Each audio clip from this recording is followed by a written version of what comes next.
Olá a todos, eu me chamo Fernando César Rufino, faço doutorado na Faculdade de Engenharia Elétrica e da Computação, na Universidade Estadual de Campinas, a Unicamp, localizada no estado de São Paulo, em Campinas. Durante meu doutorado, irei trabalhar nas pesquisas relacionadas ao desenvolvimento de supercapacitores. Nesse vídeo, falarei um pouco sobre uma das técnicas usadas para a caracterização dos dispositivos, o SEC-M. Esse vídeo está estruturado em 3 partes. Na primeira parte, veremos a técnica de SEC-M, bem como seus principais modos de operação.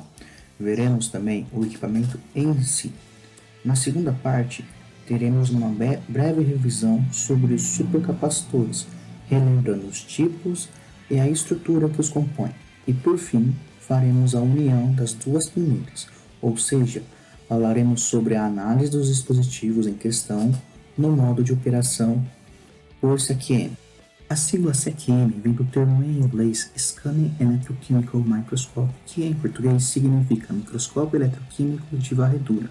O SEC-M é uma das algumas técnicas de microscopia de varredura por sonda eletroquímica, Scanning Electrochemical Probe Microscope, SEPM, nas quais um microeletrodo, como o eletrodo de trabalho, é posicionado a uma distância precisa acima do substrato para obter uma resposta apropriada.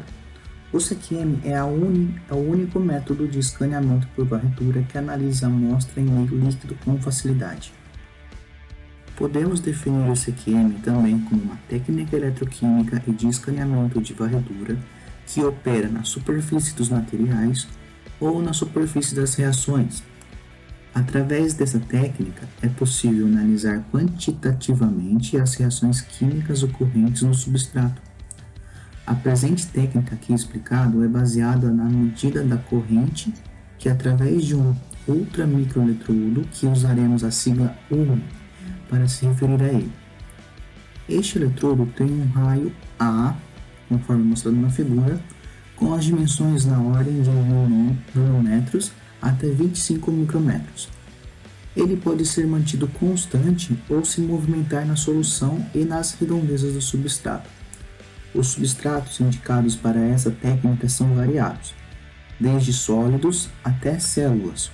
O mesmo vale para os líquidos, indo do mercúrio até óleos immiscíveis. Sobre o funcionamento, podemos dizer de forma muito simplificada que a presença de um substrato perturba a resposta eletroquímica da ponta, e essa perturbação fornece informações sobre a natureza e as propriedades do substrato, com resolução de micrômetros ou nanômetros. O SEC-M também é usado para estudos da liberação e absorção de espécies químicas na superfície. O SEC-M combina as virtudes da eletroquímica nos umes com a aplicação de elementos piezoelétricos para posicionar a ponta nos planos X, Y e Z, igual ao STM. Os dois principais modos de operação do microscópio eletroquímico de varredura são o modo geração e coleta e o modo feedback. Esses dois temas serão apresentados agora, focando na resposta que conseguimos através deles e o funcionamento da análise. Vamos falar primeiro sobre o modo geração e coleta. Nesse modo, a ponta está geralmente localizada a uma distância na ordem de 10 raios do substrato, lembrando que estamos falando do raio do eletrodo. E a corrente de ponta, aqui identificada como IT, e a corrente de substrato, simplificada para IS, são monitoradas. Existem dois tipos de modos do tipo de geração e coleta, que são o modo geração de ponta, coleta de substrato, TG/SC, e o modo geração do substrato, coleta na ponta, SG/TG. Vamos começar pelo modo geração de ponta, coleta de substrato. No modo geração de ponta, coleta de substrato, a ponta é usada para gerar um reagente que é detectado em um eletrodo de substrato. Por exemplo, a ponta é mantida em um potencial em que a reação oxigênio mais o número de elétrons gera uma espécie E, e o substrato é mantido em um potencial diferente em que o produto R da reação da ponta reagirá e será coletado.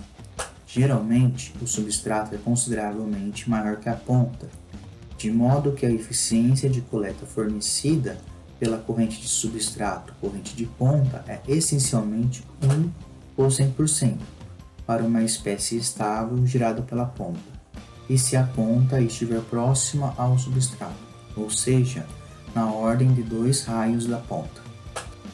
Se a espécie R reage no trânsito da ponta para o substrato, a razão corrente do substrato pela corrente da ponta se torna menor e sua mudança com a distância de separação, d, pode ser usada para determinar a constante de velocidade da reação homogênea. O modo geração de ponta coleta de substrato também é usado em matrizes de varredura ao rastrear eletrocatalisadores. Por exemplo, na triagem de catalisadores de redução de oxigênio, em redução ácida, pode-se gerar oxigênio na ponta a uma corrente constante e medir a corrente do substrato em função do potencial do substrato. A corrente do substrato é uma indicação de quanto do oxigênio é coletado no substrato. Por essa figura, podemos ver o modo do microscópio eletroquímico de varredura, que pode ser usado para separar interfaces eletroquímicas de múltiplas reações.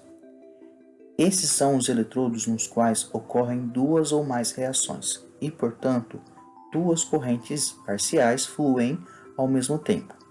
Aqui vemos modo de geração de ponta, coleta de substrato de múltiplas reações, onde duas reações de uma redução ocorrem na ponta, de U a R e de O' a R'. Nessa situação, se o potencial de oxidar R' de volta a U' no substrato for significativamente diferente do potencial de oxidar R de volta a O, o potencial do substrato poderá ser definido para oxidar apenas R de volta a U, e assim coletar apenas R. Se a razão da ponta pela distância do substrato é definida de forma que todo o R produzido possa ser oxidado de volta a O com 100% de eficiência de coleta, e a corrente associada a cada uma das duas reações possa ser separada. Aqui surge uma pergunta: o que é a corrente da ponta? A corrente da ponta é a combinação da reação 1 de O a R e reação 2 de O' a R', enquanto a corrente no substrato é a combinação de apenas uma reação. Reação 1. A corrente produzida a partir da reação 2 é então a diferença entre as magnitudes da corrente da ponta e a corrente do substrato. Outras possibilidades para interfaces de reação incluem duas oxidações ou uma redução e uma oxidação, isso é, uma corrosão. A verificação do modo geração de ponta por coleta de substrato de múltiplas reações foi feita pela redução de prótons do manganês. O arranjo foi feito usando uma ponta de manganês e um substrato de platina. Além do experimento, simulações pelo console foram usadas para determinar a razão entre a distância da ponta pelo substrato. E, ajustando simulações a dados experimentais, uma densidade de corrente de troca foi determinada para a redução de prótons de manganês em ácido forte. Como o manganês corrói com tanta facilidade, esse resultado representou o primeiro valor medido diretamente, corrigindo um valor errôneo da literatura. Passamos agora para o modo geração no substrato, coleta na ponta. No modo geração no substrato, coleta na ponta, o substrato é o gerador e a ponta é o coletor. Assim, nesse modo, a ponta detecta as espécies formadas no substrato. Por outro lado, uma ponta colocada perpendicular à superfície do substrato pode sondar um perfil de concentrações, enquanto uma ponta colocada sobre a superfície do substrato pode identificar pontos ativos nos quais as reações ocorrem a uma taxa mais alta.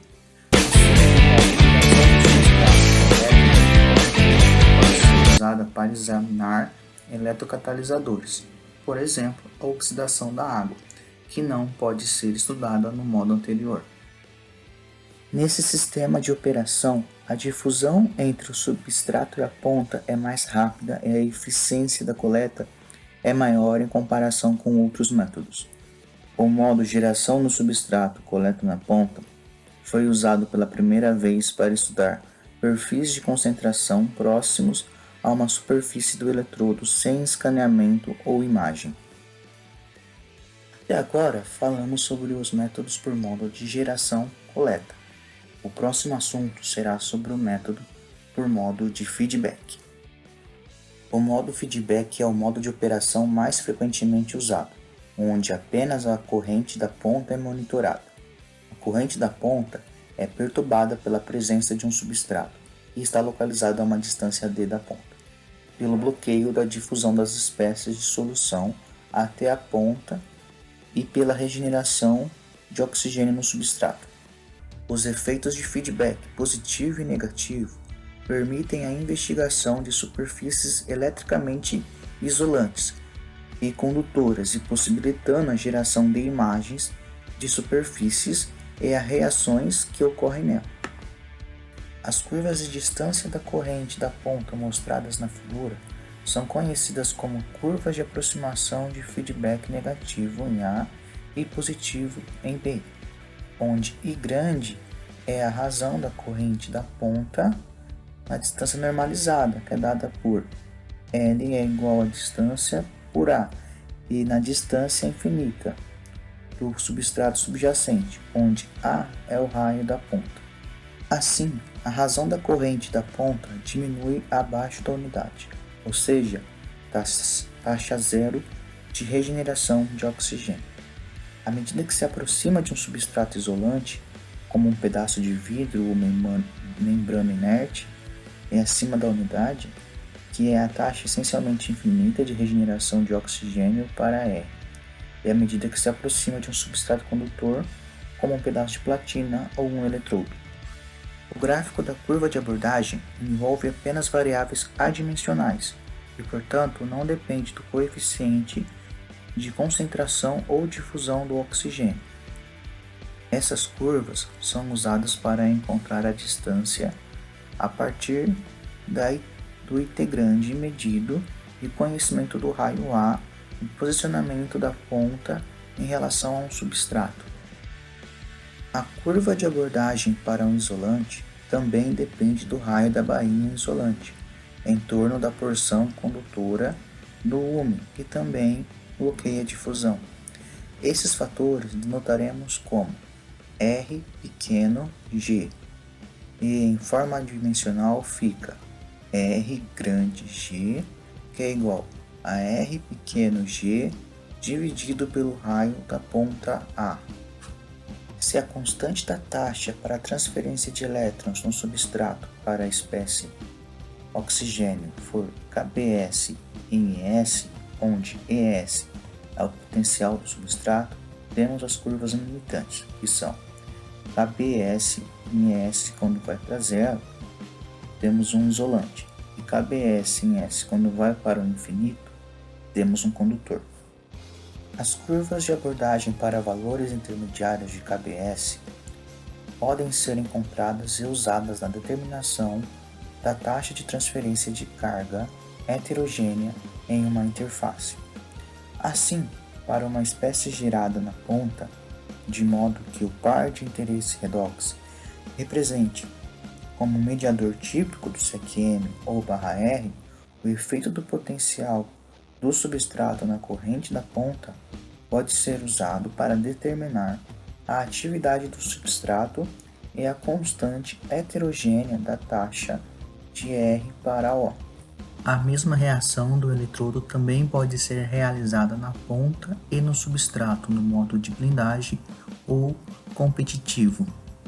O modo blindagem no microscópio eletroquímico de varredura é usado quando as espécies a serem testadas não podem ser convenientemente geradas em um eletrodo e nenhum produto da reação do eletrodo pode ser detectada. Na blindagem, a corrente na ponta diminui a uma distância decrescente ainda mais rápido que o feedback negativo puro e fica abaixo da curva na figura A. Em outras palavras, a ponta é protegida e compete com o substrato pelo mesmo reagente. Assim, um reagente em solução a granel pode ser estudado observando quão bem o substrato compete com a ponta pelo consumo do reagente. Passamos agora para o último modo apresentado nesse vídeo, que é o modo transiente. O modo transiente. A maioria das experiências com microscópio eletroquímico de varredura envolvem medições de corrente em estado estacionário. Essa é uma vantagem significativa na medição da cinética, mesmo para processos rápidos. Sob condições em que a carga e a distorção em dupla camada não contribuem para a corrente observada. No entanto, medidas transitórias também são possíveis onde a corrente da ponta, IT, é registrada em função do tempo. O modo transitório é útil na medição da cinética homogênea para sistemas que estão mudando com o tempo e para determinar o coeficiente de difusão de uma espécie sem precisar conhecer a concentração da solução ou o número de elétrons transferidos na reação do eletrodo. Um uso poderoso de transientes envolve voltametria cíclica de varredura rápida na ponta durante investigações pelo microscópio eletroquímico de varredura.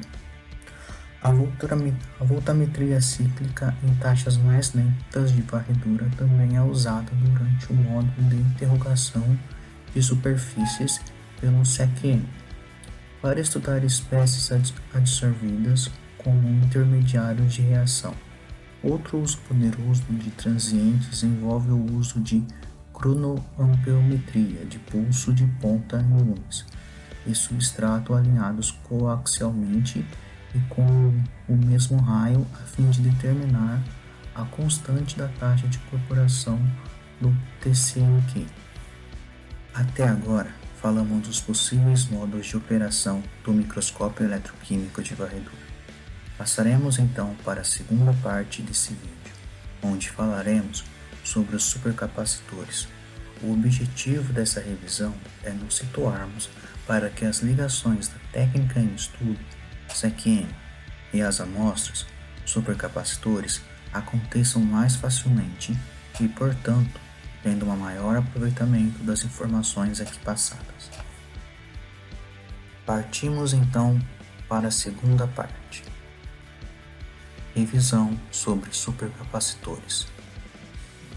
Os supercapacitores são dispositivos passivos de estocagem de energia com alta densidade de potência, moderada densidade de energia, taxas de carga e descarga rápidas, vida útil longa, maior que 10 ciclos, excelente reversibilidade e baixo custo de produção, sendo considerados como uma classe de dispositivos de armazenamento de energia de ponta.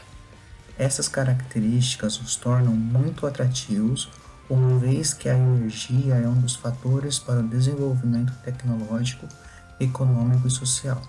Além de suas excelentes propriedades eletroquímicas que favorecem o armazenamento de energia sustentável, eles oferecem baixo risco de contaminação do meio ambiente durante o processo de descarte no fundo de vida. Assim, se posicionando como um forte candidato a minimizar os impactos ambientais gerados pela energia fóssil. Os sistemas de armazenamento de energia são a chave para lidar com a natureza intermitente das fontes de energias renováveis e aumentar a energia transmitida à rede por sistemas como energia eólica e solar. Além disso, o aumento na eficiência de um veículo requer que a energia cinética seja melhor utilizada em alguns locais em que o veículo desacelera ou para.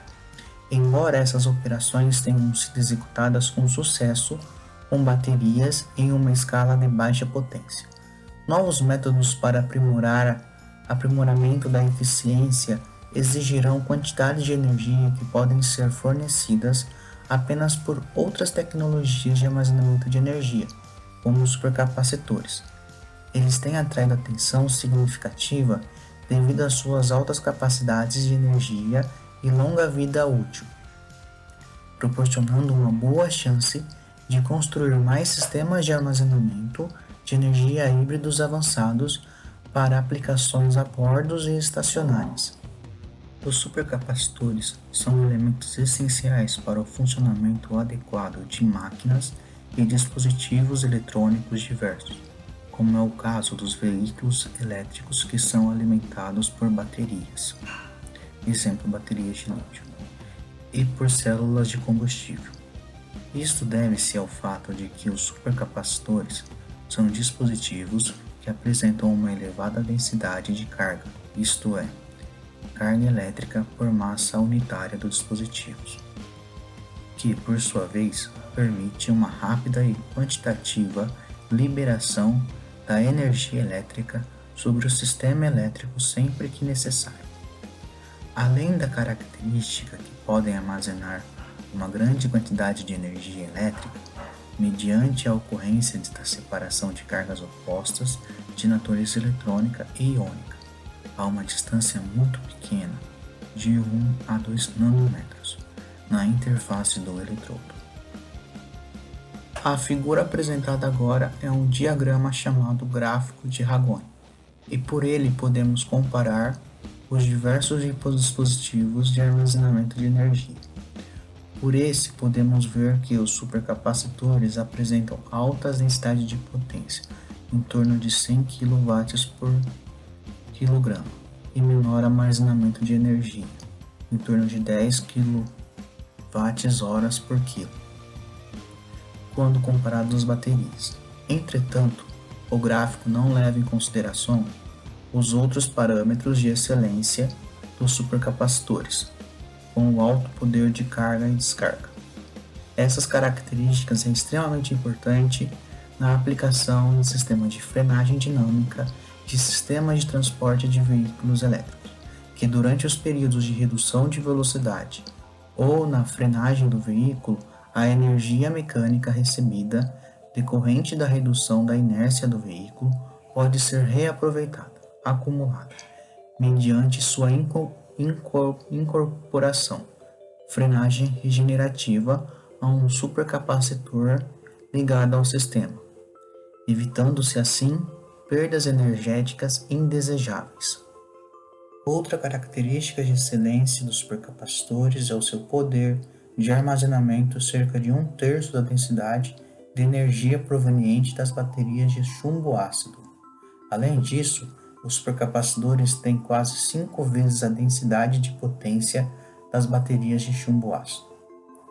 Portanto, em condições de alta potência, elevada taxa de descarga, os supercapacitores exibem maior energia específica por densidade de energia do que as baterias de chumbo ácido, além de serem extremamente úteis para aplicações envolvendo o uso de baixa potência a uma baixa voltagem, como é o caso do carregamento de painéis fotovoltaicos.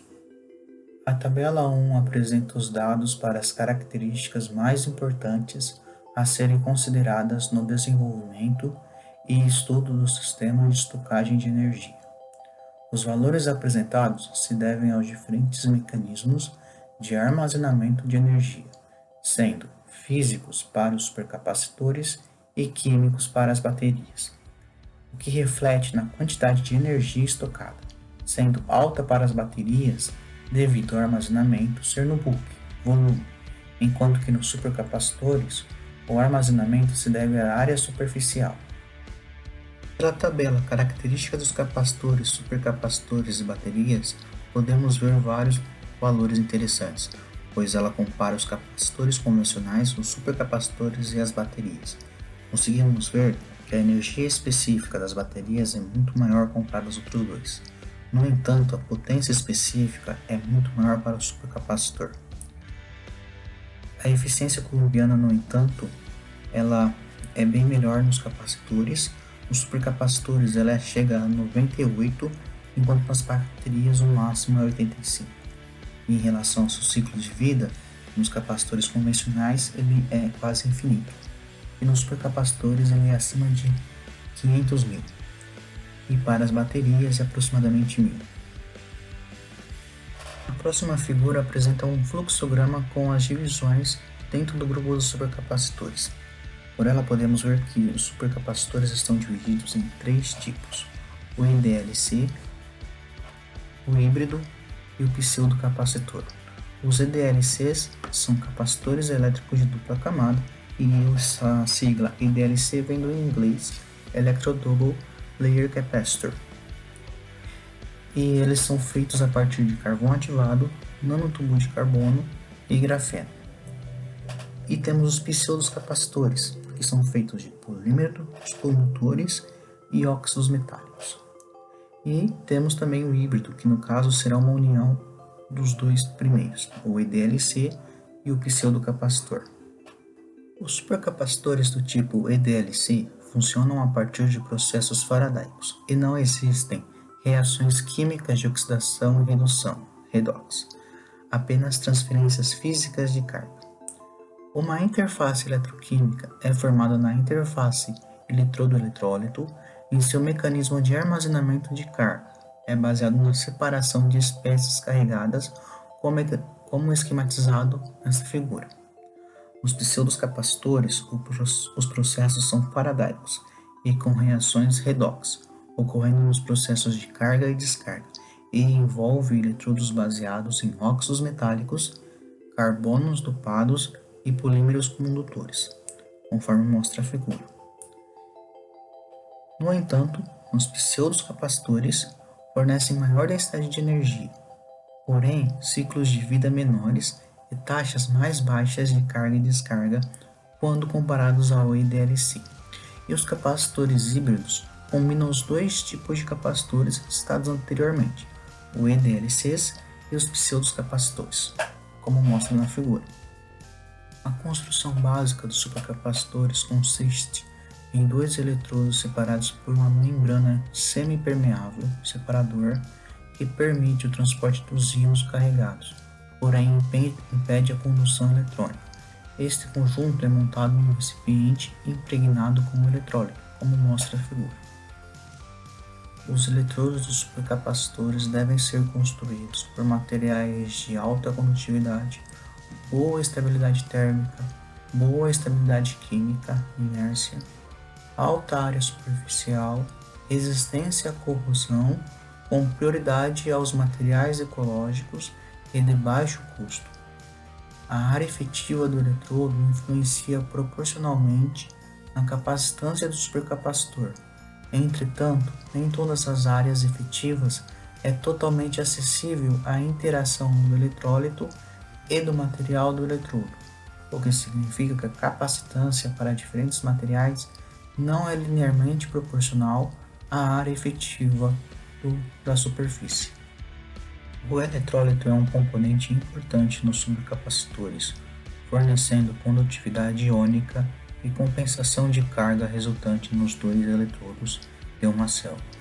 As principais características dos eletrólitos para uma boa performance dos supercapacitores são o tamanho e os tipos iônicos, os materiais dos eletrodos, a concentração de íons e solvente, a interação de íons e solvente e a janela potencial.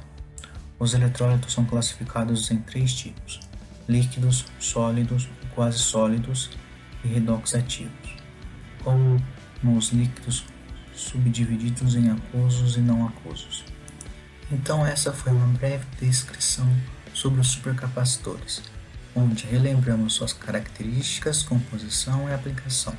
Agora vamos nos dedicar aos estudos e ao desenvolvimento de supercapacitores através da técnica de microscópio eletroquímico de varredura em condições de operação.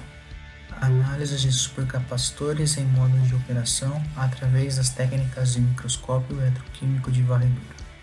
Para podermos entender os resultados e os modos de operação do SECM, vamos estudar alguns artigos que aplicaram a técnica em diferentes modos, começando com o seguinte artigo. Nesse artigo, os pesquisadores apresentaram seus resultados sobre a investigação de supercapacitores de eletrólito redox ativo, RAES, que é um tipo relativamente novo de dispositivos de armazenamento de energia.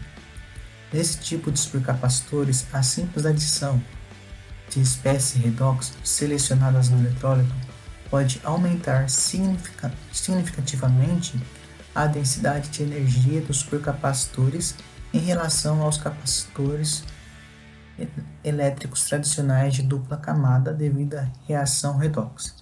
Nesse trabalho, a equipe empregou a microscopia eletroquímica de varredura de alta precisão, SECEM, para extrair as constantes cinéticas nas interfaces carbono e hidroquinona. Estudos sobre a cinética na interface do eletrodo e do material redox são importantes no desenvolvimento de RAES. As constantes da taxa de transferência de carga são de 0,012 e 0,013 cm por segundo para as interfaces de nanotubo de carbono, hidroquinona e óxido de grafeno reduzido e hidroquinona, respectivamente. Esses valores são superiores aos obtidos pelos método convencional de voltammetria cíclica, aproximadamente por uma ordem de magnitude. Aqui o SECEM foi importante para entender e desenvolver os RAES de alto desempenho. Para esse estudo, as amostras, ou seja, os eletrodos e o eletrólito, foram preparados da seguinte forma. Os eletrodos de carbono foram preparados pelo método de Drop-in Cast. As tintas de carbono foram preparadas pela dispersão de nanotubos de única parede de carbono ou óxido reduzido de grafeno em etanol, sendo 1 grama por litro, por sonicação durante 1 hora. A solução de carbono foi colocada em um pedaço de placa de Petri não condutora e um papel de grafite para cada medição do SECEM e seco em uma placa quente durante a noite toda em 80 graus Celsius. A massa de materiais de carbono era de aproximadamente 0,3 mg em uma área de 1 cm². Para preparar o eletrólito, a hidroquinona foi dissolvida em água deionizada junto com ácido sulfúrico. As concentrações de hidroquinona e ácido sulfúrico foram de 1 para 100 mmol, respectivamente.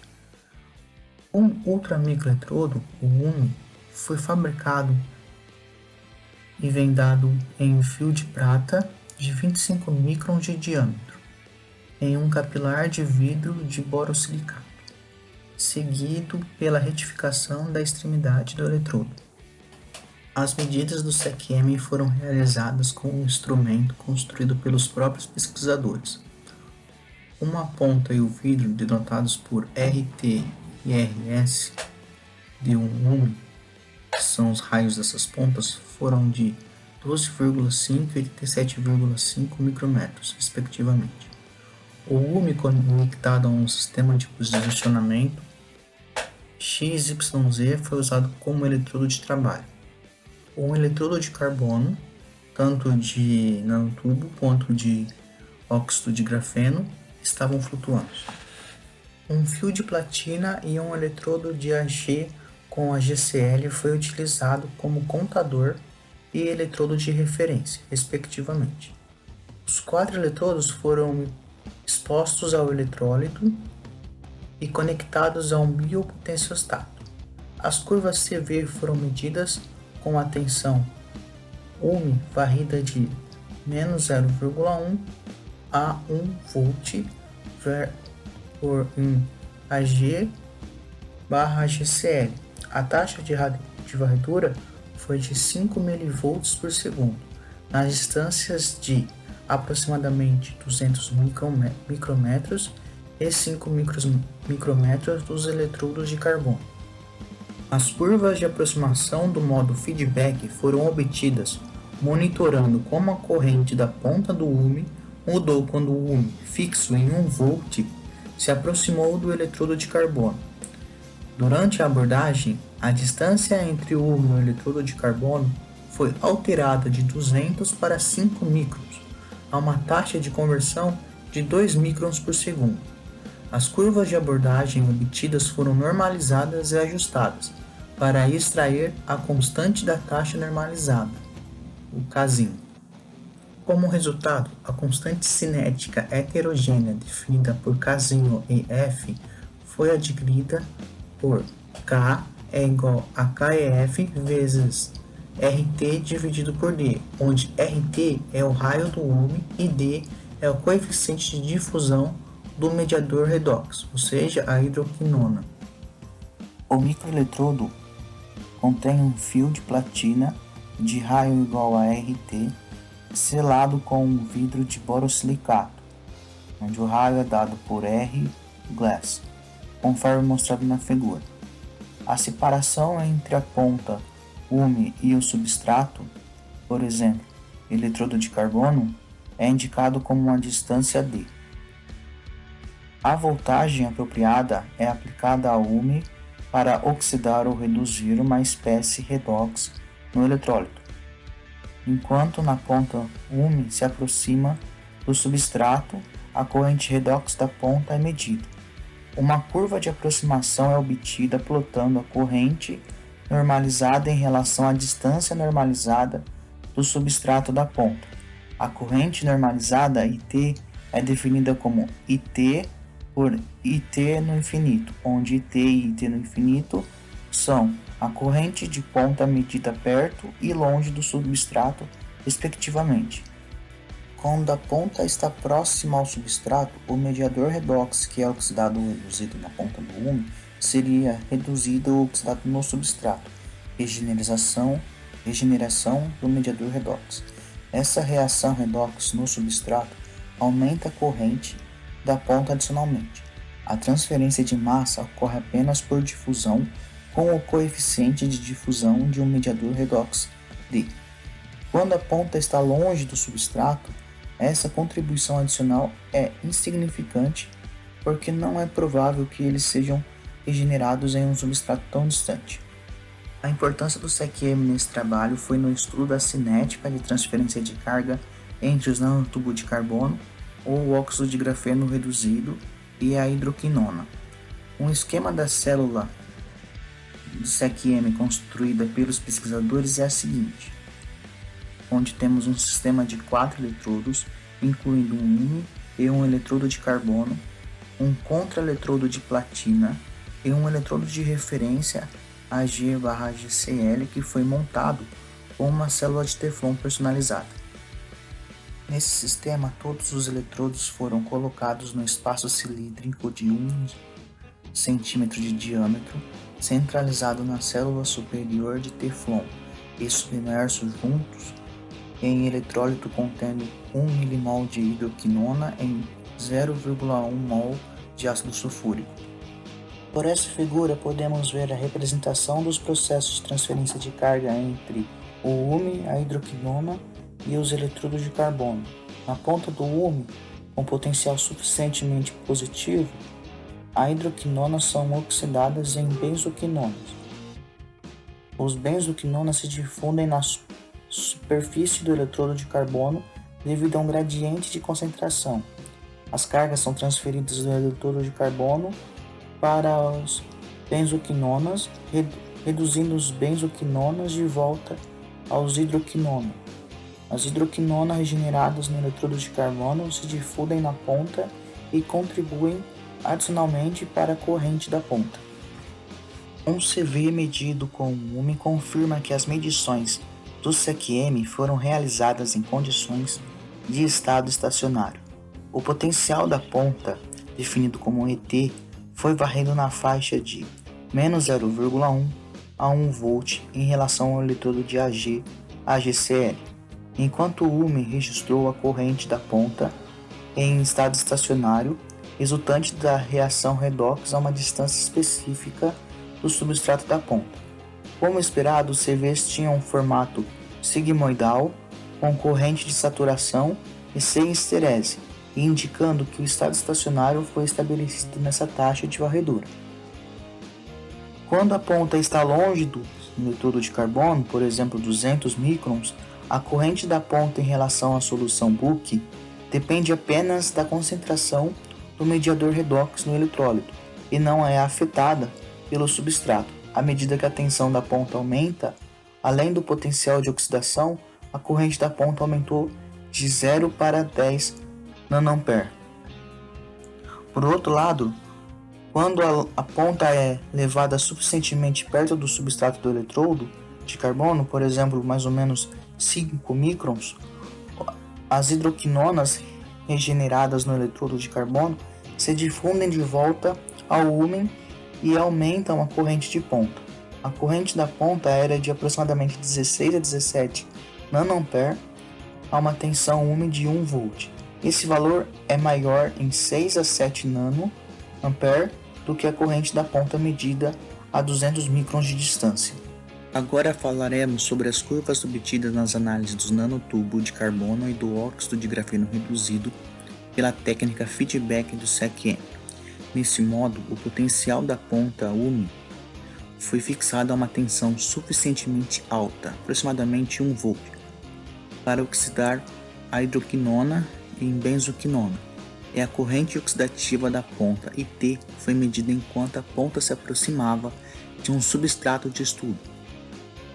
Quando a ponta úmida estava suficientemente longe do substrato de carbono, a corrente da ponta em estado estacionário IT no infinito era gerada devido à reação de oxidação de hidroquinona para benzoquinona na ponta da úmida. Quando a ponta foi aproximada do substrato de carbono, a corrente da ponta aumentou devido ao fluxo adicional de hidroquinona regenerado no substrato de carbono através da reação de redução de benzoquinona para hidroquinona. Nesse caso, IT era maior que IT no infinito, ou seja, feedback positivo. Mais especificamente, à medida que a distância entre a ponta e o substrato do nanotubos de carbono diminuiu do volume para aproximadamente 34,4 microns, um L igual a 2,75, e 4,4 microns para um L de 0,35, a corrente da ponta IT aumentou 10% e 50% respectivamente. Se o substrato estiver isolado, a corrente da ponta diminui, ou seja, IT fica menor do que IT no infinito, para um feedback negativo, porque a proximidade da ponta e do substrato bloqueia a difusão da hidroquinona na ponta do úmen. O ganho de transferência de carga nos nanotubos de carbono ou nos óxidos de grafeno reduzido é derivado da curva de aproximação, ajustando os dados da aproximação analítica. As curvas de aproximação mostram a corrente de ponta normalizada como uma função da distância normalizada. IT é o valor normalizado de IT a uma distância específica dividida por Izinho T, controlado pela difusão no infinito. E L é a razão da distância entre a ponta e o substrato e o raio da ponta. Ajustando os dados da curva de abordagem, IT versus L, a expressão analítica aproximada à constante de taxa normalizada K foi extraída. Finalmente, a constante da taxa de transferência de carga heterogênea efetiva foi determinada usando a equação K é igual a K efetivo vezes RT dividido por D, em que RT é o raio da úmen empregada, que é de 12,5 microns, e D é a difusão coeficiente da hidroquinona. Os valores obtidos para KF foi de 1,2 vezes 10 a menos 2 e 1,3 vezes 10 a menos 2 centímetros por segundo para os nanotubos de carbono e para os óxidos de grafeno reduzido.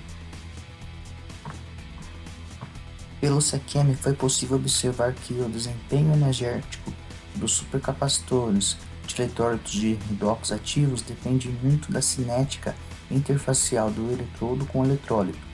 A forma sigmoidal do CV obtida ao usar o UME confirma que o estado estacionário foi estabelecido durante a medição.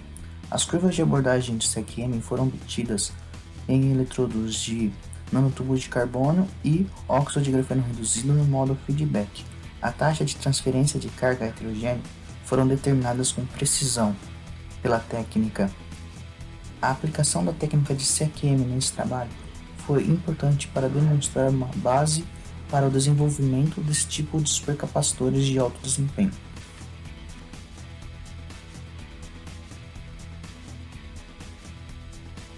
Neste outro trabalho, um estudo sistemático foi realizado para a polimerização eletroquímica in situ de 4-cloroanilina e outros monômeros de anilina substituídos no respectivo PANI, polialinina, em carbono mesoporoso de grafitado, GMC, que mostra estruturas porosas e enormes locais com ligações do tipo sp2 na anilina e PANI, para interação em ligações pp, raro em condições de pH neutro.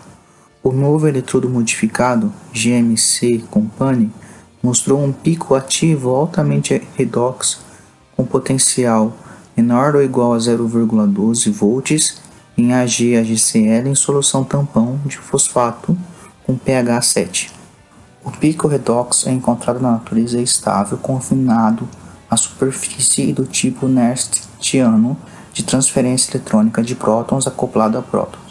Através da microscópio eletrônico de varredura e de outras técnicas, foram feitos estudos eletroquímicos com vários monômeros de anilina orto, para e meto substituídos. Mecanismo para polimerização in situ foi revelado que o monômero de 4-cloroanilina sofreu uma redução de oxidação eletroquímica confinada à superfície com envolvimento de espécies radicais de catilina de anilina 4Cl, anti-orientações de monômeros existentes na fase de solução, colisão frontal, ligação CN, ejeção dos substituintes como cloro menos e cloro, cloração parcial e mecanismos de formação de PANI 4Cl. Tal filme de PANI mostrou uma estrutura de filme molecular 2D tipo onda com redox e propriedades elétricas aprimoradas sobre o sistema PANI convencional.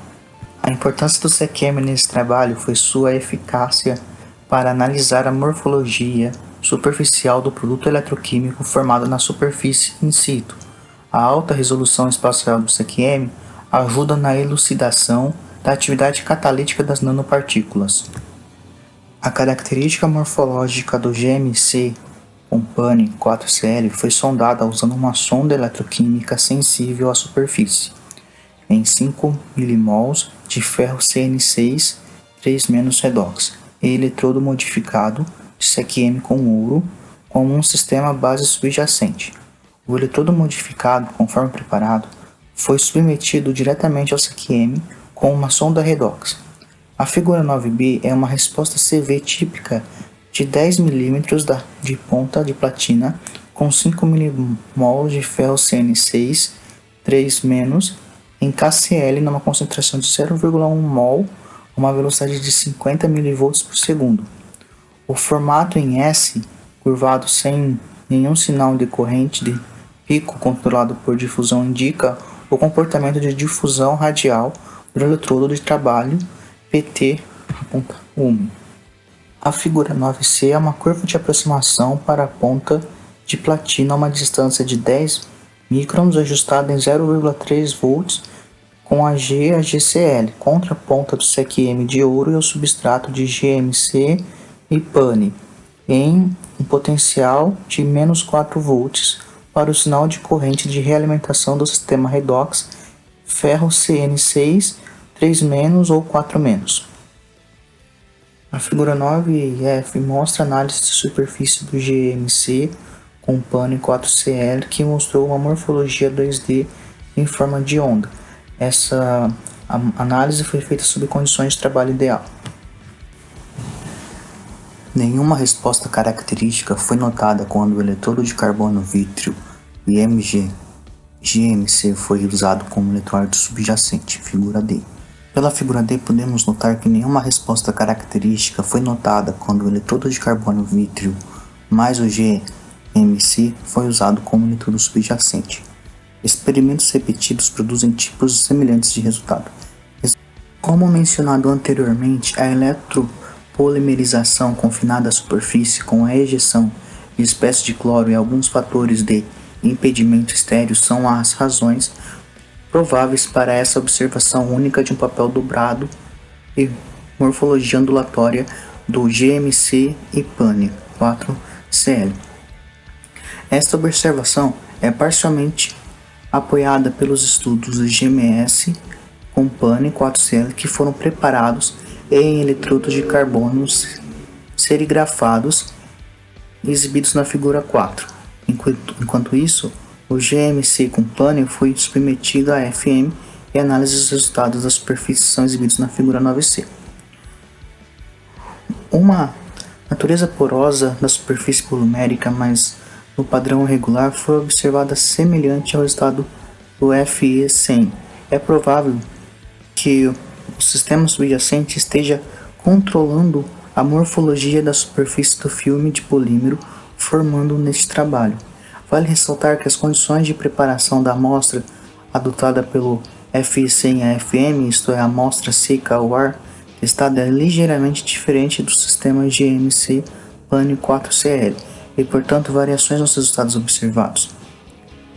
Nessa fase, os detalhes mecanicistas exatos para a morfologia da superfície não é desconhecida para nós agora. Esta foi um dos importantes trabalhos realizados com a ajuda do SECM.